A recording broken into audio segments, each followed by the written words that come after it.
Order 66 remains perhaps the single most important event on the Star Wars timeline. The very fabric of the galaxy changed in a moment when Darth Sidious uttered 3 iconic words.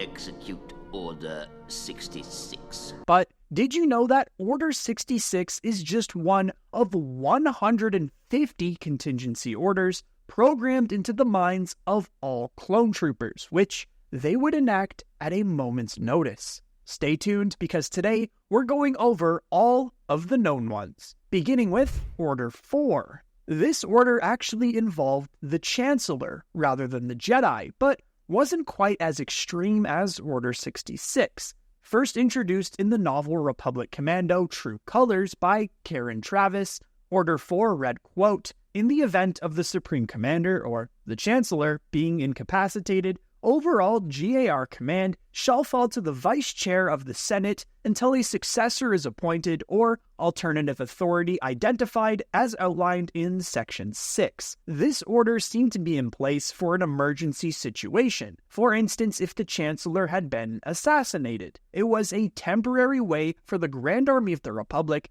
to continue operating under the command of the Vice Chair of the Senate. At the time of the Clone Wars, this position was held by Mas Amedda, one of the few individuals who knew Chancellor Palpatine was really a Sith Lord. Order 5 was rather similar to Order 4. It was again mentioned in Republic Commando True Colors, and also dealt with the transition of command of the Grand Army of the Republic. Order 5 read, quote, "In the event of the Supreme Commander, or the Chancellor, being declared unfit to issue orders, as defined in Section 6, the Chief of the Defense Staff shall assume GAR command and form a strategic cell of senior officers until a successor is appointed or alternative authority identified." Now, this one is a bit more interesting, because while Order 4 was unlikely to ever be used, who is going to incapacitate a Sith Lord? Order 5 at least seemed somewhat plausible. It's unclear who would have the authority to enact it, likely the Galactic Senate,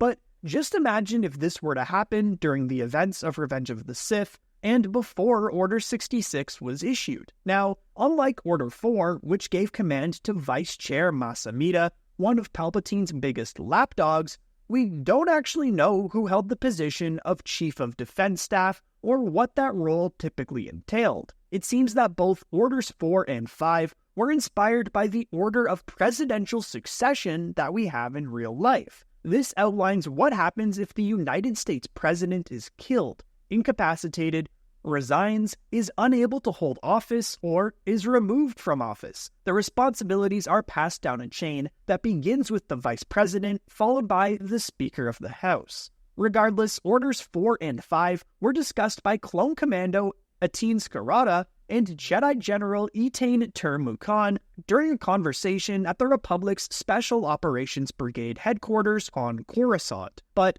there's one more that they also touched on. This unknown Clone Contingency Orders number remains a mystery, but it might be the darkest of them all. All we know is that it involves, quote, "reducing key allied worlds to slag if they switch sides." Yeah, this one is pretty brutal. More than likely, it involved orbital bombardment and would have been reserved for only the most important worlds to the Republic's war effort. Perhaps if they were to lose a planet like Kamino or Anaxis. Some may say that Clone Contingency Order 37 was even worse than 66. Order 37 entailed using a large number of civilian hostages to force the capture of an individual, likely a fugitive Jedi after the Purge. Order 37 involved suppressing local populations through the use of mass civilian arrests and civic lockdowns, and then issuing an ultimatum.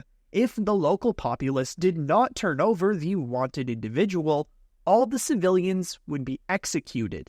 No one would be allowed to leave the planet, and information outflow would also be controlled, as all HoloNet communications would be shut down and maintained for a month. Bodies wouldn't even be released to families. Order 37 was only ever issued twice, both times during the early Imperial era on the planets Balasa and Rosha. It appears in the Legends novel The Last of the Jedi, The Desperate Mission. You may have heard of Order 65. This was basically the opposite of Order 66, as it reads, quote, "In the event of either a majority in the Senate declaring the Supreme Commander or Chancellor to be unfit to issue orders, or the Security Council declaring him or her to be unfit to issue orders, and an authenticated order being received by the GAR, commanders shall be authorized to detain the Supreme Commander with lethal force if necessary,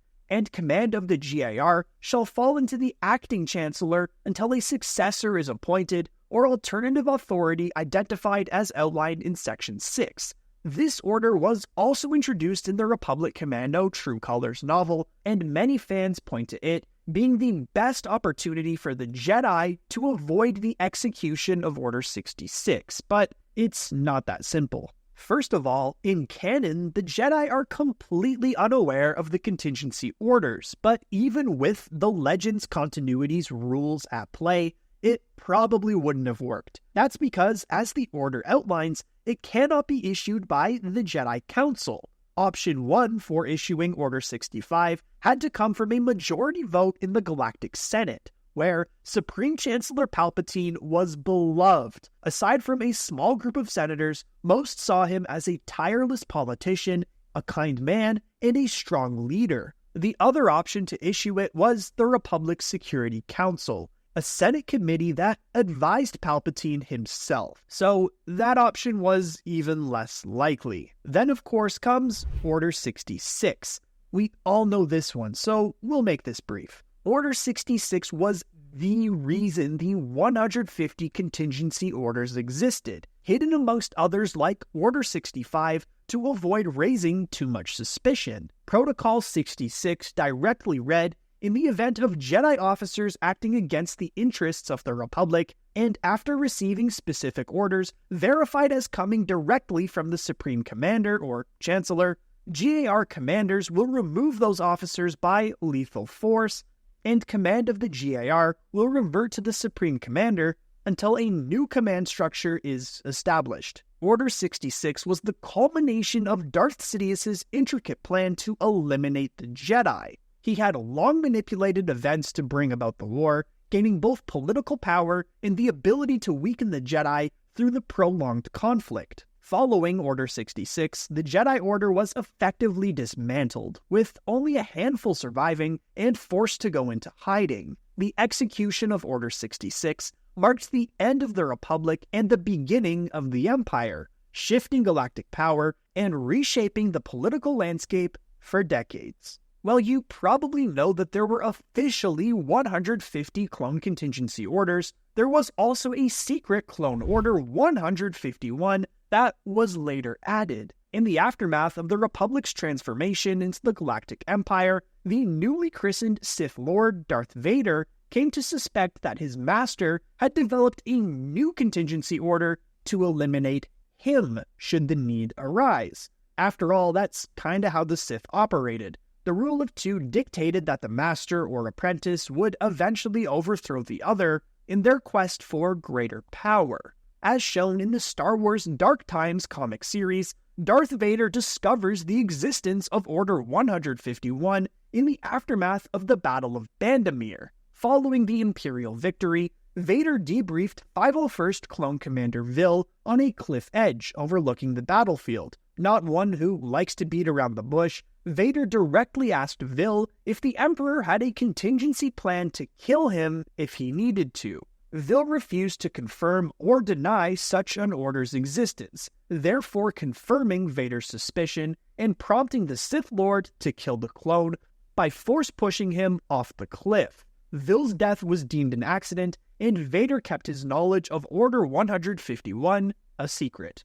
Now, there are also a few comedic orders that exist, so we'll touch on them, beginning with Order 6. This order appeared in a 2009 LEGO Star Wars webcomic where Palpatine tries to get a clone to execute Order 66 on Ahsoka Tano. But the trooper drops his hologram into a puddle and only hears the words, "Execute Order 6." the clumsy trooper tells one of his squad mates that Order 6 meant to throw away a communicator as fast as possible. Order 64 is mentioned in a Star Wars Miniatures The Clone Wars advertisement. After killing the bounty hunter Dirge and crippling General Grievous, Captain Rex and a squad of clones wonder whether they are up to Order 64 or 65. Clearly an out-of-context tease that they are nearing the execution of Order 66. Then there's Order 67, which you young people may remember from the LEGO Star Wars The Skywalker Saga game. Palpatine accidentally tells Commander Cody to execute Order 67 rather than 66, and the clone troopers begin to start dancing. This was actually a reference to Star Wars Robot Chicken, where Palpatine does the same thing with a group of Ewoks. In fact, in Robot Chicken, Palpatine has an entire song and dance as he recites several ridiculous orders to Darth Vader, including highlights like capture me a Wookiee, sabotage the espionage of a Bothan spy, and corrupt a teen from Tatooine, among many others. Finally, there's Order 99. This was a precursor meant to act as a test for Order 66, but was issued to a battle droid rather than a clone trooper. This droid, named Coppertop, gained free will and betrayed the Separatists. We covered Coppertop's complete story in a recent video, which you can click to on the screen now.